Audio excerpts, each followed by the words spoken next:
I'm Rob Licuria, Senior Editor at Gold Derby, here with Levan Akin, who directed episodes 5 and 6 of the critically acclaimed Interview with the Vampire on AMC+. Levan, you're one of a number of directors collectively bringing the show to life, and you took on episodes 5 and 6. Talk us through why you took on those particular two episodes. I'm a big Anne Rice fan. So I grew up reading Anne Rice, and I actually read about the show on a forum and got very excited that it was actually being made, and told my agents that I really wanted to be a part of the show. And then I met with Roland Jones, who luckily decided to hire me. And yeah, so that's sort of how and he, having seen my film, he thought that episodes 5 and 6 would fit my temperament, so to speak. Mm-hmm. So that's how it ended up being those episodes. That's really interesting, and I want to do a bit of a deep dive a little later into your particular aesthetic and temperament and how that fits in with 5 and 6, because I think that's actually a really good call on behalf of Roland Jones, the showrunner. But what is it actually like, though? I ask this with directors on series a lot, because it's usually the case that you take on a couple of episodes and you're working collaboratively with the other directors, but you're still bringing your own voice to the season. So when you're taking the baton from another director, you're still trying to expand upon the show's vision. And what's that like to work with other directors, or do you just not work with them at all? No.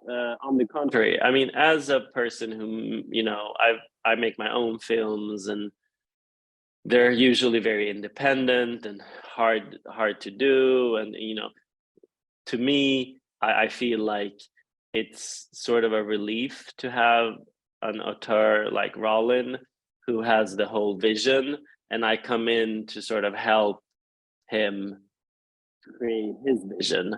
And when you're lucky enough that your tastes sort of align, and because when I read the pilot for Interview with the Vampire, I was so excited as a fan, and then I knew even more that I wanted to, because I remember I met with Mark Johnson, the producer, first, and he was kind enough to send me the pilot episode to read. This was before I'd met Roland, and reading, because I was a little like, okay, I'd seen things Roland had done, and I knew that it was going to be, have a high quality, but still, as a fan, you're not, you have your own ideas, but I think, he elevated, I think, the material even. So, but yeah, so you really come into a vision that's already there.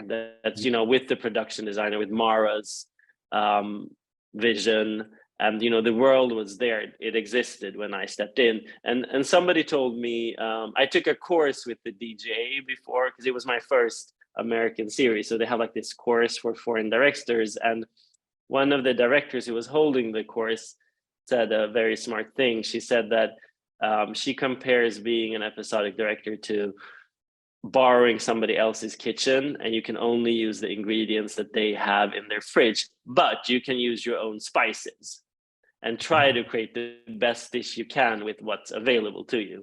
And I really think that was the perfect sort of analogy or the perfect metaphor for working. Right? I love that, because the show has a really consistent feel throughout the 7 episodes, but having seen your most famous film, I was, by the way, that's And Then We Danced. I saw little glimpses of your style in it, and I really enjoyed that, which we'll talk about in a sec. I was also thinking, the series has changed a little bit from the original novel. Louis is not a slave and a plantation owner. He's a closeted Creole black brothel owner. And of course, this show wholeheartedly embraces the queer love story between Lestat and Louis, which the film from 1994 didn't. So, and Roland has said that he loves the gothic romance. He wants it to be an aggressive, toxic, beautiful love story.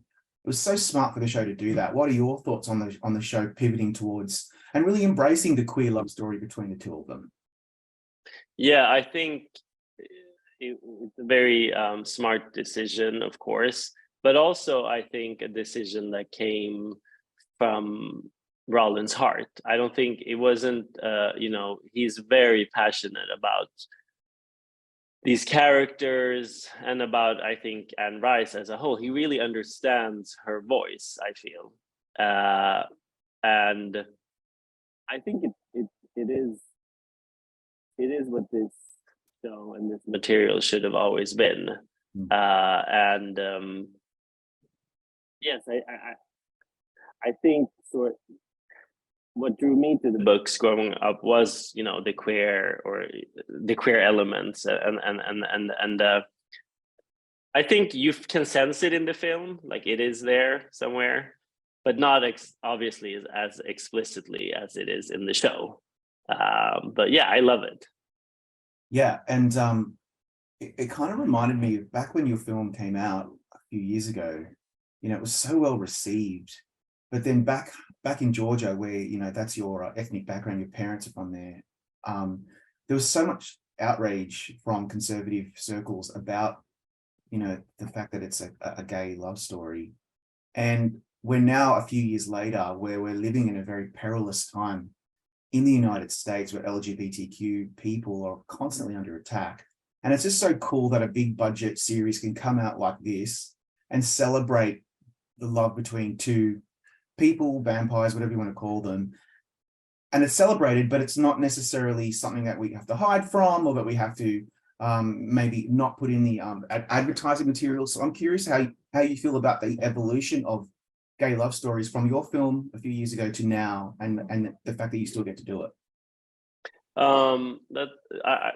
I remember being on set in New Orleans, walking, the back lot, and thinking to myself, wow, this is a high budget A+ series that celebrates not just a queer, romance, but also like a problematic one. That it's not, it's not all about just, oh, how can these two people become and come together despite all the odds. It's about so much more at the same time, and they're queer. And I think, to me, it's really, I had to pinch myself. I mean, I had to pinch myself all the time, just even being there in New Orleans filming Anne Rice, because I'd actually been there like 10 years before, and I did like an Anne Rice tour. Wow. So I was just like, I can't believe I'm back filming this. But yeah, so I think everything to me is surreal, but that aspect I think is fantastic, and it's just, I mean, we're living in really strange times in many ways. I think it's a weird timeline that we're on, and it's so divided.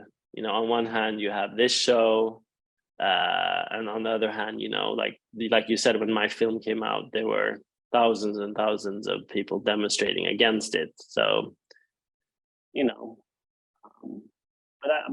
I'm cautiously optimistic. That's good.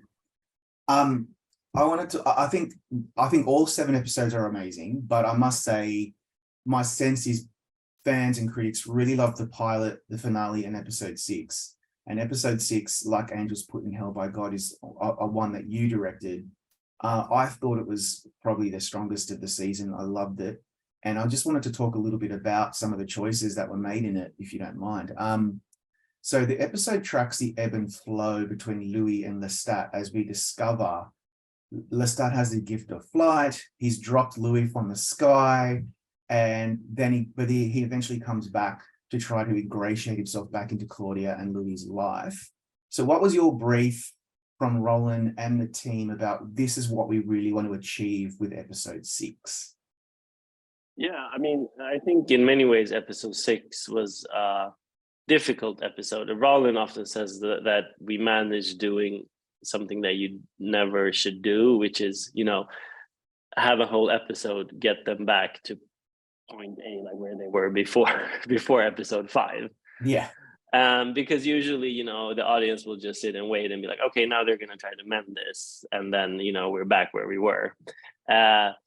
but because of the writing, which is fantastic, I remember reading 5 thinking like, okay, where do we go from here? Like, how do we get back from this? And then reading 6, and I was like, oh, okay, this works. Wow. But of course I was feeling a little like, oh my gosh, how am I gonna, I need to, make this work. So I felt the pressure, but I think episode 6 is also just so fun. Like that scene when Louis breaks in to Antoinette's house. It's so good. It's so over the top, but it's done with such bravado. I think is the right word. It's done with such conviction, and you're there, you're with them, and their chemistry and their contact. And I think, obviously Maura, Sam, and Jacob in that scene, they're phenomenal. That was a tough night because there was a storm coming in, so we had to like pause the shoot, and we were like waiting, like huddled in a little house there, and it was really cold, and it was 2 a.m. and we didn't even know if we were going to get to do that scene or not. And then finally the first AD, Scott, came, and he was like, okay, we can shoot, like let's do it. And we were all like really pumped to do that scene. And yeah, that was a very special night. I'm so glad you raised that, because that was my next question, was that scene, because I think it's the scene of the episode. I love that shot, and I could be wrong, maybe it was edited, maybe this is all visual effects, but you're in there with Antoinette and Lestat, but then the camera floats outside onto the neon lit fire escape, where Louis and Claudia are eavesdropping. And I was just like, wow. Talk me through that. Like, why do you decide? Yeah, that is those little not, chances? there is no cut there. Like it actually just does go. We're there. Like that's also one of the things we have like our SFX and VFX teams are fantastic. We have a VFX supervisor called Ted Ray, and he's like a legend. He he's done like everything from like Terminator to Game of Thrones, and like the team around this, and my DP David Tattersall, who is also phenomenal. He he's shot like everything that we grew up watching, Star Wars and Green Mile, and he's a legend. And so I was surrounded by all of these people, and I had these ideas where I was like, I wonder if it's possible to do this. And there was just this like excitement and energy around everything, because again, when you come from filming with very low budgets and from an independent perspective, it's really hard to sort of visualize the ideas you have, because you don't have enough resources and expertise. Like you don't have the knowledge around you. But here on this show you do, and so you're able to do these kinds of shots that are more intricate, and with the help of everybody, we just sort of piece it together. But I love that shot too.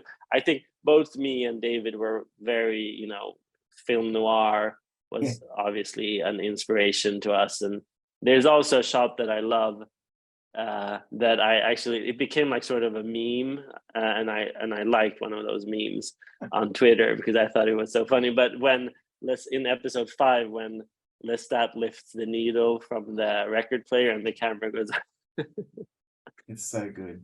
It's just like Norma Desmond moment. Yes. I love that. It's so campy, and we allow that. You have to embrace that. You have to embrace it. You must. Sam Reid as Lestat, another Aussie, by the way, and he's an amazing actor. I know because I've seen so much of his work. I didn't even realize it was him to begin with. But you know what I find fascinating? In your episode, there is a scene towards the beginning of the episode where Claudia and Louis are interrogating him, and you framed it so that they're like this and he's here. And he seems so small to me, small and accommodating and apologetic, which is so not what Lestat is supposed to be. I'm curious as to what was the intention behind the beginning parts of the episode where Lestat is apologetic and he's trying to ingratiate himself, and he's not the bigger, larger than life character.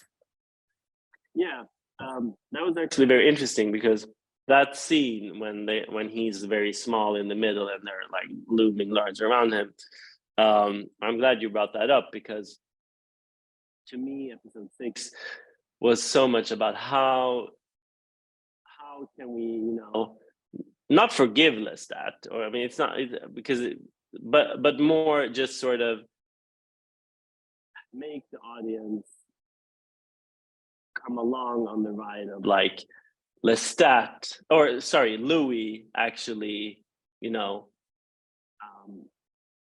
deciding to go back into this relationship again. And I think for me, the key was to see another side of Lestat. We, on purpose in those scenes, talked a lot about making him more grounded, making him less sort of, how would you say it? Not manipulative, but less, trickster, that there's this trickster energy that he always has, this sarcasm, less venomous, sincere. And he's just so sincere. It's sincere, yes. Unbelievable. Sincere is the word. And believable. And I think he is in that moment also. Yeah. I think he is in that moment. I spoke with Sam about that the other day. That's not evil. He's just bad, as a lot of these characters are. But he's, and I think that's, but yeah, sincerity was something, and him being earnest in that moment, and just being like, listen, I fucked up, but I'm still here. Yeah, and earnestness is really difficult to portray authentically on screen. Sometimes it can go awry. Before I let you go, there's another couple of things. I love the gags with the lamb and the coffin going over the balcony, and Lestat with a decapitated head. That was funny. But the dream in San Francisco, it's a flashback really, where we realize Reid is actually, by the finale, we know who he really is. I was blown away by that. Was it nice to be able to do a bit of 70s? I think there's a 70s vibe going on in San Francisco. That was a fresh of breath air, because we were filming only nights, and we had this sort of it was the 20s, and it's very velvety and very plush, and there's it got quite dark. Yeah. So to be able to come into modern time, and that was my favorite scene to film in both my episodes, because it's an iconic scene. Yeah. That's the first time they meet, and I got to film that, and I was very, very excited about it. And Luke, who plays young Malloy, he's fantastic, and you'll see more of him in this season. I thought that was a very fun scene to do. Yeah, and of course you've got the stuff in Dubai as well, which I really enjoy. I can't wait to speak to the production designer, because that stuff is incredible. But my final question is, you're currently shooting in Prague, which is standing in for Paris, I think, for season 2. We know we're shooting in Paris too. Actually, we will be filming in Paris also. Great. Yes. Oh, that'd be great. So it's a combination. It's a combination, yeah. Ben Daniels has joined the cast. Yes. What more can we expect? I met him for the first time. The day before yesterday, and he's fantastic. I was very excited. I can't wait to see him as Santiago. And is there anything else that you can say, obviously without giving anything away? Do you think that has the show gone like 110% to what it was? It's going to be a while until it comes out, but what can you tell us? Tell us. I can just say that I am extremely excited about this season, and I think it's even better than season 1. And it's so fun, because the audience doesn't know what to expect. Like while I'm reading the episodes as they come in, I'm just like, oh my god. It's a very, very good season, and I don't understand how Rollin and Hannah and Colin, like all of the writers, it's magic to me. I don't know how they do it. Well, I can't wait for that. In the meantime, congrats on some beautiful work in the show. Thank you so much. I'll catch up with you next time. Thank you. Bye.